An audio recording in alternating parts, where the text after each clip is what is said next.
working both ends of it, trying to see what the best way for me to go is. And I don't know, right now I'm kind of looking for NASCAR, but we'll just see what happens. Are there any plans to go into open wheel and maybe take a driver's test or a driving school? Oh, definitely. I mean, right now I'm definitely looking into a lot of driving schools, some Buck Baker, maybe NASCAR, you know, maybe some Bondurant, open wheel rear engine cars. So, but like I said, I'm not really, haven't made up my mind yet. So we'll just see kind of what happens. I'm not going to wait too long, but I'm definitely going to keep pushing myself to move on. Well, let's think about the immediate future, and tonight at Winchester, we wish you a lot of good luck. Thank you. Thanks for being here. It's going to be a tough show, and there's a lot of tough competition there, so it ought to be a really good show. Thanks for joining us, Jeff. Thank you. Well, the World of Outlaws just completed an Eastern and a Midwestern swing, and because of the busy schedule, decided to postpone a scheduled event in Memphis on Monday night. But they were in action on Wednesday night in Houston. And Big H Speedway saw lots of action in the feature. With Doug Wolfgang leading, Mark Kinzer spins on the front stretch and is hit by Charles Caldwell. Caldwell isn't injured, but Mark is hospitalized with a broken shoulder. Shortly after the restart, Steve Beitler brought out the second red flag when he flipped in turn 4. And then Steve Laney took out the PA system, part of the catch fence, and almost hit flagman David Cabello. Laney wasn't injured. The last lap saw an unbelievable battle between Doug Wolfgang in number 8 and Bobby Davis Jr. in number 10.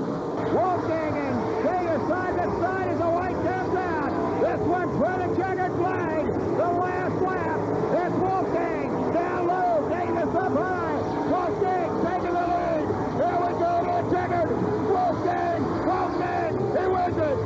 Kinzer remains hospitalized in stable condition in the intensive care unit as doctors try to determine if he has any internal injuries. Well, dirt racing used to be a part of the national championship, and one of the most notorious of all mile dirt tracks was in Langhorne, Pennsylvania. It was paved in 1965, but in this week's Dick Wallet Racing Classic, Donald Davidson looks at the final championship event on the dirt run on this weekend 26 years ago.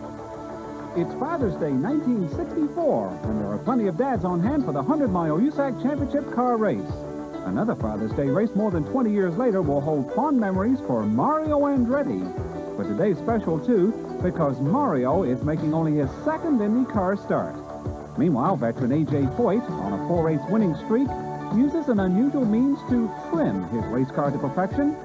Foyt starts on the outside of row 1 next to pole sitter Johnny Rutherford and quickly uses the high groove to take the lead. Judd Larson tries to sneak under JR for second, but Rutherford gets the bite off too and holds his position. Nobody masters the dirt like Foyt. Rate him a 10 for his classic style. With Don Branson now second, Bobby Marshman has also moved into the hunt, and before long uses the outside groove to take third from Rutherford.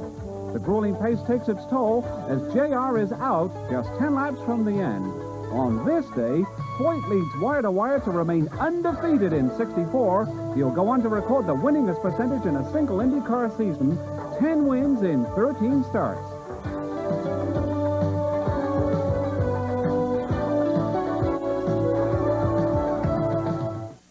I say our cars are every bit as good as Japanese cars. You say, I'm from Missouri, prove it. Well, something just happened in California that shook even me. An independent testing company asked 100 Americans who would consider buying Japanese cars to compare a Dodge Spirit and Plymouth Acclaim to a Honda Accord. They drove them, made 33 separate comparisons, and 83 out of 100 judged Spirit and Acclaim superior overall to Honda Accord. You wanted proof? You got proof.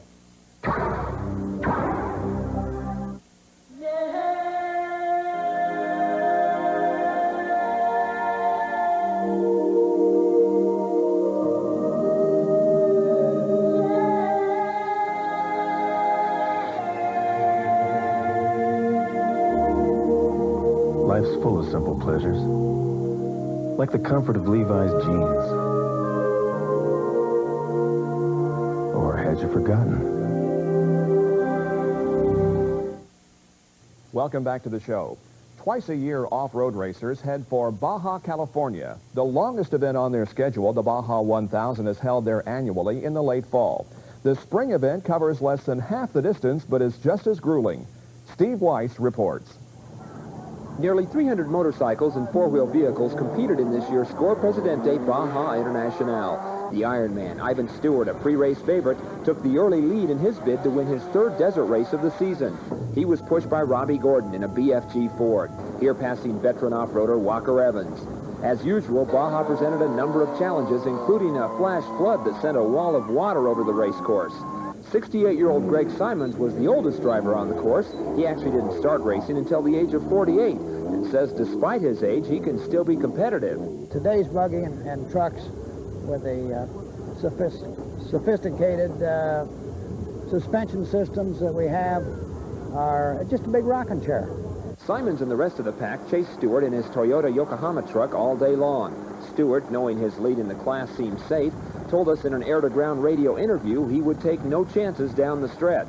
I got to keep an eye on Robbie Gordon. I want to keep him back there. I want to win overall if we can, but, you know, class victory is much more important, but we'll see what we can do. Gordon was making up ground on Stewart, choosing the low road along the beach to shave off precious seconds. Ivan Stewart crossed the finish line first in Ensenada, but Gordon had a faster elapsed time and would be the Class 8 and overall winner in a time of 7 hours, 25 minutes, and 21 seconds. We figured we had 15, 20 minutes on Brian Stewart, which was the next truck, and we might as well go for the gusto and do the overall. In other Baja highlights, the Kawasaki of Larry Rossler, Danny Laporte, and Ted Honeycutt won the motorcycle race. Rod Hull in a BFG-sponsored four-wheel drive truck won Class 4. John Swift had a close call here, but held on to win the mini-truck four-wheel drive race in a Ford. And the most dramatic scene of the day unfolded in the Nissan truck cab of Roger Mears as co-driver Tony Alvarez crawled over the engine with power steering fluid in his hand to help Mears pull out a close win in Class 7. Reporting from Baja, Mexico, this is Steve Weiss for Speedweek. Racing on television this weekend. CBS will have live coverage of the Detroit Valvoline Grand Prix IndyCar race beginning at 1 o'clock Eastern Time on Sunday afternoon. And the Miller Genuine Draft 500 Winston Cup race from Pocono will be televised on a pay-per-view basis beginning at noon Eastern Time on Sunday. Planning. Where'd I get the capital to start this business with my daughter? By investing for the long haul. And forget full commission brokers. I called Charles Schwab. Munis, mutual funds, blue chips, and I save plenty with Schwab's low commissions. Every day I tell my daughter, think long term. Make your own decisions. Be your own man. We give you more ways to succeed. There's something new coming to you from Budweiser. And if the label turns your head, wait till you taste it. New Bud Dry. The first beer cold filtered for smooth draft taste and dry brewed for no aftertaste.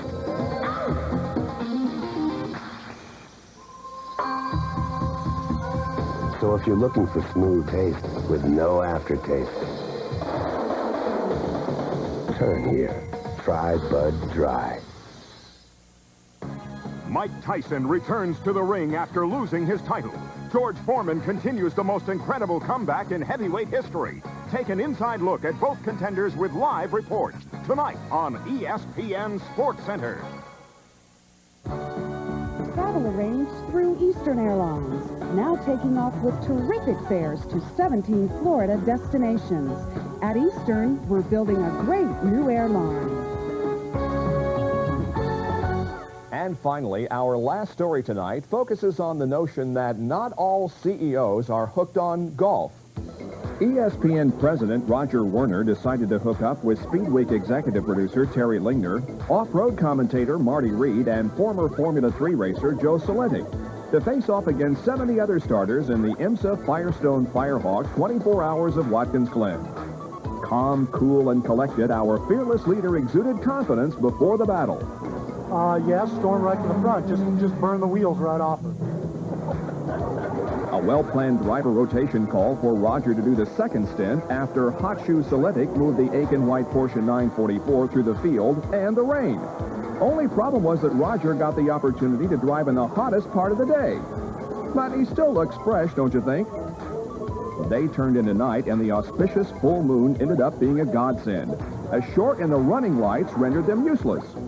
Roger doesn't look concerned, does he?